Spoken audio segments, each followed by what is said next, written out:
All right, this is the Algebra 2 Unit 1 study guide, just review.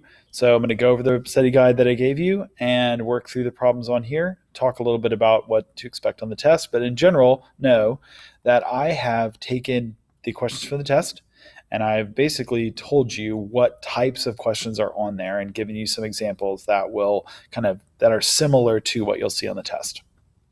So we're going to start by doing a couple of problems here.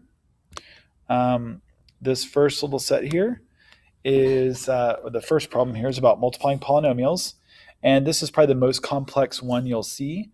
But what you need to remember about these is that when you're multiplying polynomials, you are doing the first term times each term in the second parentheses, and then you're going to do the second term times each number in the second parentheses. And so I'll go ahead and do those two things. So x times 3x is 3x to the third, because we had a 1x here and 2x's there. That makes x to the third. X times minus 2x, so it's going to be minus 2x squared. X times 4 is 4x. Notice that that one became negative because there was a minus right there. And then looking at the second part, 2 times 3x squared is 6x squared. 2 times minus 2x is minus 4x. 2 times 4 is 8. And then all you have to do is combine like terms. So looking through here, I see I have an x squared term here. I have an x squared term here. I have a x term here in blue and another x term here in blue. And so the others can't be combined with anything. So my final answer is going to be 3x to the third. And then I have minus 2x plus 6x. Minus 2 plus 6 is plus 4x squared. And then this and this will cancel because they plus and minus 4 cancels each other out, plus 8. And that is the final answer for that. Then down here at the bottom, solve simple equations and inequalities. This should be, again, like I made pretty much a review for you. So when we're solving, we're trying to get x by itself. So we're going to move things around. I'll start by moving the 4 over with the 8 by adding it, doing the opposite. And then I'll also go ahead and move the 6 over as well. I can do that all in one step. That cancels, leaving me as 3 minus 6 is minus 3x. 8 plus 4 is 12. Divide both sides by negative 3. So I get x equals negative 4. And that is our final answer. Same thing on this other side. I'm going to do all in one step. I'm going to do plus 3 and plus 7x. Again, doing the opposite. Cancel, cancel. Minus 12 plus 7 is negative 5x is greater than 5. And then this intentionally has this one kind of unique thing about inequalities that you need to remember, which is that when I divide by a negative, like I'm doing here, I need to switch this sign. So the final answer is going to be, that's going to cancel. It's going to be x is less than negative 1. Because 5 divided by negative 5 is negative 1. So that's how you do all those. All right, let's jump over to our review. I'm going to talk through a couple of these items. It says identify the correct graphs of linear and quadratic functions. I'm not going to do an example of that. That just means you need to be able to come over here to Desmos and you need to be able to graph and make sure you understand which graph in the test matches the graph of that equation. So you're just going to basically be graphing and then just making sure you find the right graph on the test. So nothing really big to say about that for either of those. That's for this item right here, identify correct graphs. Then it has us find the vertex and solutions of quadratic functions. So let's look at this example. And so again, we need to find the vertex and the solutions.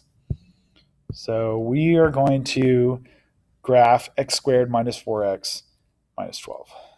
Let's go to Desmos graphing. Y equals x squared minus 4x minus 12. Zoom out a little bit. All right. So let's see. We need to find the vertex. If you remember, it's important that you remember the vertex is this low point on the graph down here. It's always that point that you get when you're either at the bottom or the top of a parabola curve. So it's 2, negative 16. So again, the vertex is 2 and negative 16. It's an xy point. Then we need to find the solutions. If they ask you to find the solutions, they're looking for these points, here and here. The points where it crosses the x-axis. So we have negative 2 and 6 as our solutions there.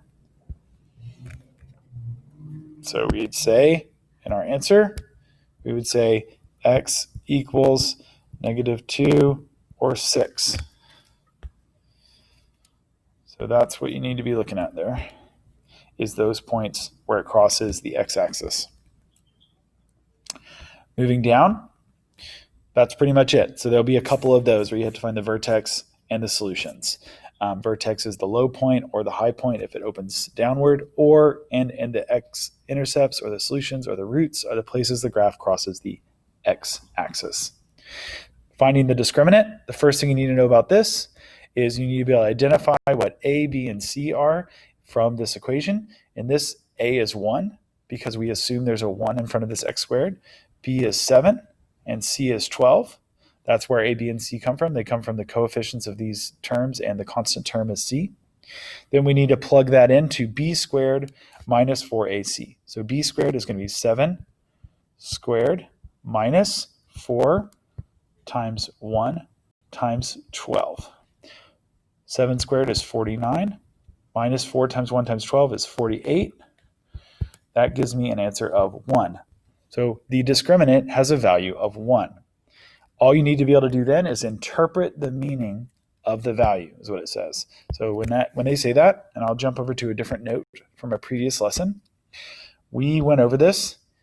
We went over the fact that when you look at the discriminant, one of two things is true. The discriminant is less than 0, in which case there are no roots. The discriminant is equal to 0, in which case there is 1 root. Or the discriminant is greater than 0, in which case there are 2 roots. So if you look at our example, we see that we have a discriminant of 1, which means that we have 2 roots. So we would write 2 roots because of that 1. And they will ask you it like that. Next is finding the solutions to quadratic inequalities. You can type this exactly as it appears on your graphing. X squared minus 3x minus 10. X squared minus 3x minus 10 is less than 0, I believe. Let me make sure I got that typed in correctly. Yes.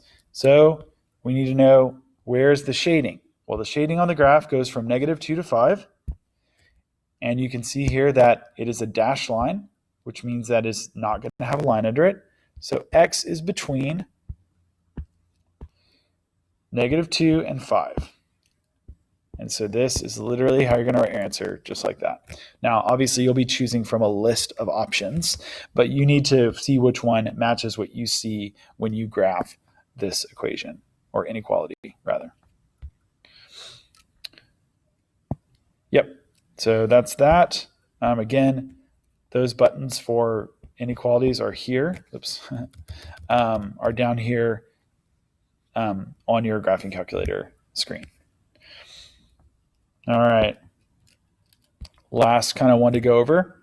Oh, first thing, determine if a set of ordered pairs is a function or just a relation. Remember, we went over this. No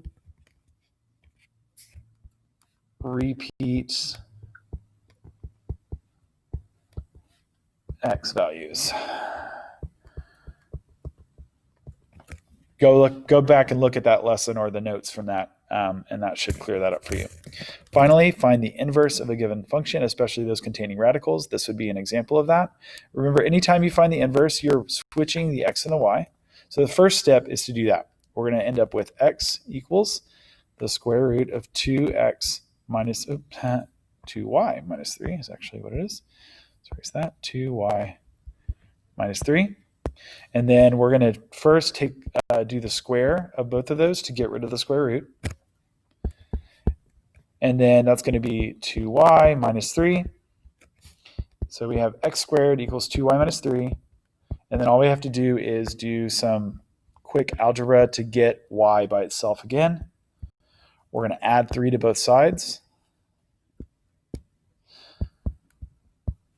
We're going to add it to the x squared. It's going to be x squared plus 3 equals 2y. That cancels out. We're going to divide by 2.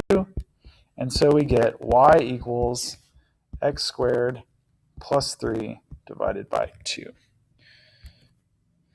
And then the last thing you need to do is look at the bottom of the review for the terms. You basically just need to know the definitions from the unit for those terms. I'm not going to go over that here. Go back and look at your notes or go back and look at the lessons to find those. And that's it.